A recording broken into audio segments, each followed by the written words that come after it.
Hello everyone. Properties of rational number. Before telling you the properties, I want to tell you what is a rational number, because in this video we are going to study about the properties of rational number. So before that we must know what is a rational number. So rational number, what is a rational number? Rational number, a number which is in a form of P upon Q. Number which is in a form of P upon Q, we call a rational number. Here P and Q are integers. Must notice that P and Q means numerator and denominator both are integers. Integer means they can be this. They can be any number.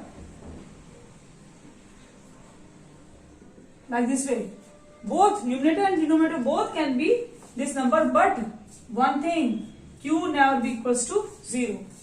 Condition, numerator can be 0, but denominator never be 0. Otherwise, P and Q, numerator and denominator, they can be any number between these integers, except that denominator must not be equals to 0. So this is a rational number.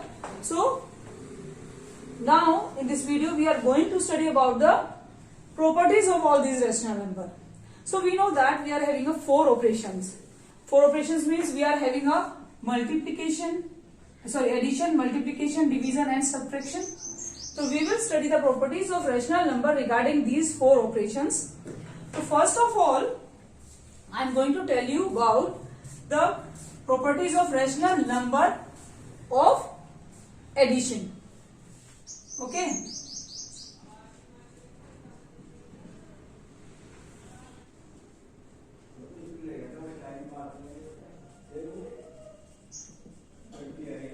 Properties of addition. So now, for the properties of addition, first one is your closure property. Closure property. What the closure property says to you? That the closure property says when we add two rational number, as we are studying the properties of a addition. Addition is going on there. So we will apply only the addition between the two numbers. So if we add two numbers, means if one number is A upon B and another is C upon D, and we will add these two numbers because we are studying about the addition. So whatsoever we will get another rational number. When we add two rational number, we get a one result as a number, and which is also in the form of P upon Q, and that we call a rational number. Okay, so this is your closure property. Second one is your commutative property. What the commutative property says? The commutative property says when we add two number, and on another side, if we shift the position of these two rational number, we shift the position like this way, we transport the numbers by their position like this way, so their result must remain same. Your left hand side and right hand side remain same. The result will be same if we shift the position of our rational number and we add these two rational number. Okay. Now third one is our associative property.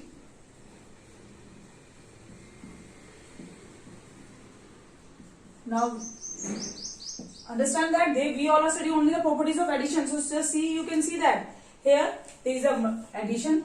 We are also doing addition there. So in this property we all are doing the addition only.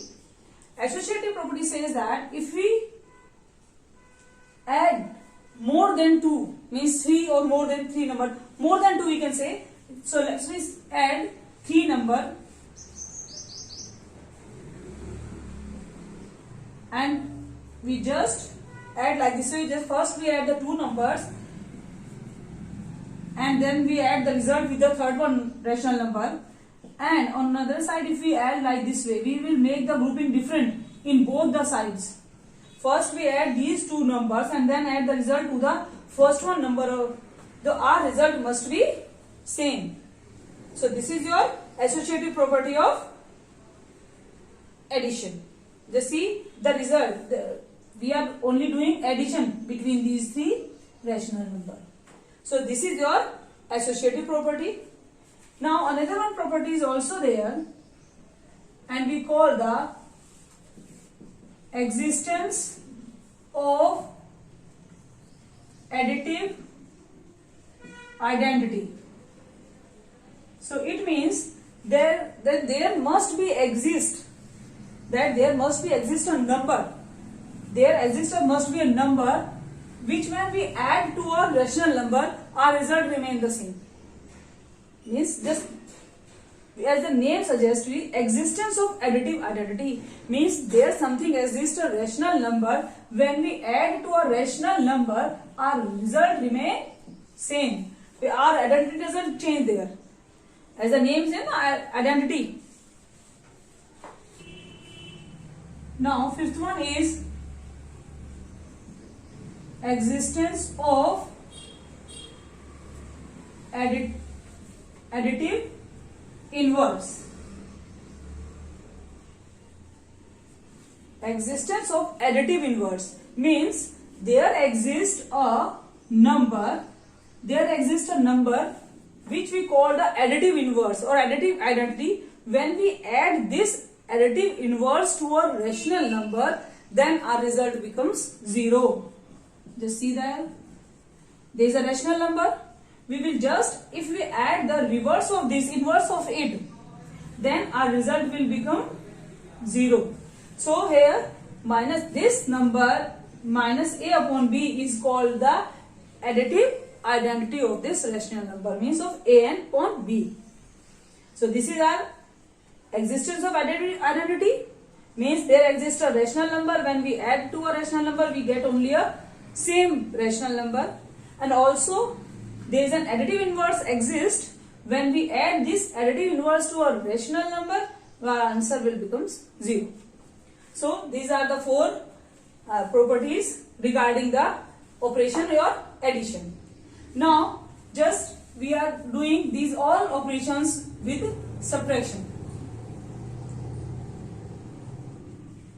Now the subtraction. So as the properties of subtraction we are going to study. So we will now apply minus sign there, because we are doing this minus sign. So for the closure property, when we subtract two rational number, whatsoever result we will get, this is also a rational number. This is a closure property. The next one property is commutative property. Now just come to this property. For this we will apply this sign, subtraction in between these two. So now when the commutative properties comes there of subtraction, your left hand side must not be equals to right hand side. So we can say not hold. For subtraction it is not hold good. Commutative property doesn't hold good in subtraction, because we are not getting, if we shift the position of our rational number, we won't get the same result on both the side, left hand side and right hand side. That's why it doesn't hold. The same is go with the associative property. We change the sign because we are doing the property for subtraction. So we are going to change the sign. If we change the sign, the same thing will come. We won't get the same result on both left hand side and right hand side, and we can say not hold. We can say it not hold. It is also not hold good and also not hold good in subtraction. By the same way, if there is a subtraction sign, it is also not hold, and here is also not hold. Okay. So this is our only one property that we call the closure property hold good for our operation subtraction only. So this is for the subtraction. Now we will study about the multiplication. So I change over there.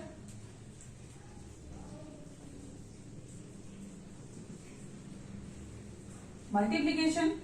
For the multiplication, I will change the sign.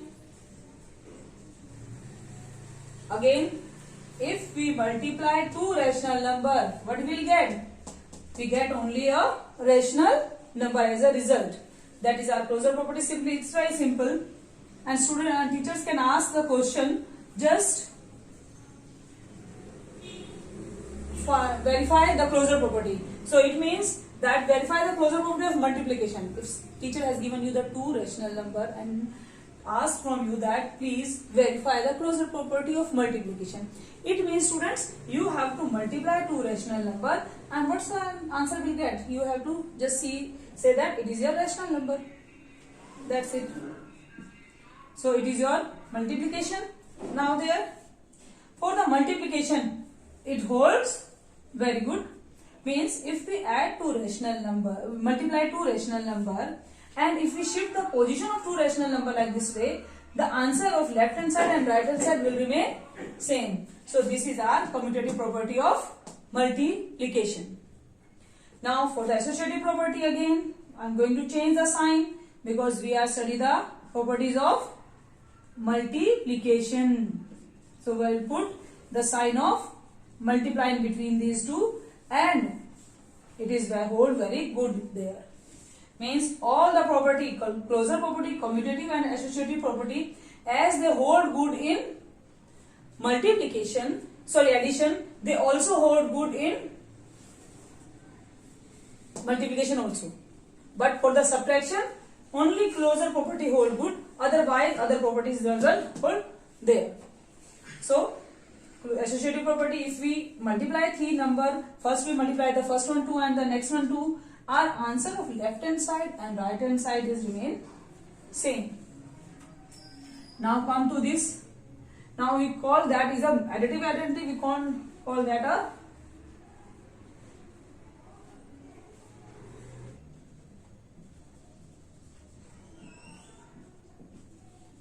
multiplicative identity. Means if we multiply multiplicative identity, if we multiply with 0, we'll get 0 only. So what is our multiplicative identity over there? 1. Means if we multiply a rational number with a 1, we get a same rational number. That we call the existence of multiplicative identity. And the next one is our existence of multiplicative inverse. As additive inverse we have studied, multiplicative inverse means if we multiply by a reciprocal of a rational number. Just listen that. If we multiply with a reciprocal of this rational number, we multiply with a reciprocal of this number, we will get 1. That we call the existence of multiplicative identity. So these are all the multiplicative properties of a rational number. Now we will go with your properties of division. As your property of division will say that first one is your closure property. If you divide the two rational number, as an answer you will get again a rational number. That is your closure property. And now comes to the commutative property, and commutative property also not hold good in division, and also associative property also not hold good in division. Not hold good. Okay. The same way I can say not hold. This is also not hold, and this is also not hold for division. And same way goes with this not hold for division, and this is for division. This is also not hold. So we will not study with these two properties regarding the division and subtraction also. So this is the property for the division. So in this video I tell you about all the properties of a rational number regarding the 4 operations. I hope you get all this. Thank you.